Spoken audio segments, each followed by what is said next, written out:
თბილისში ლიტერატურული ფორუმ დიალოგი გაიხსნა 18-მდე უცხოელი გამომცემელი, საავტორო უფლებების მენეჯერი, რედაქტორი, ლიტერატურის კრიტიკოსი და ჟურნალისტი ქართულ კოლეგებთან ერთად ქართული ლიტერატურის თარგმანების საზღვარგარეთ პოპულარიზაციასა და ქართული წიგნის ინდუსტრიის განვითარებაზე იმსჯელებენ.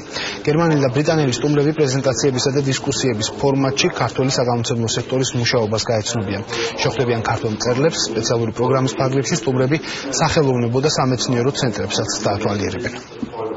ლიტერატურული აგენტები, ჟურნალისტები გერმანიიდან არიან ჩამოსულები იმისთვის, რომ თავისი ცოდნა დაგროვილი და თავისი გამოცდილება გაგვიზიარონ, როგორც ქართული ლიტერატურის პოპულარიზაციის თვალსაზრისით, საზღვარგარეთ, ისე საგამომცემლო ინდუსტრიის განვითარებისთვის. ყავს 20 უცხოელი სტუმარი, ძირითადად გერმანიიდან, ბრიტანეთიდან და აქ არიან უცხოელი გამომცემლები, ლიტერატურის კრიტიკოსები, ჟურნალისტები, მთარგმნელები.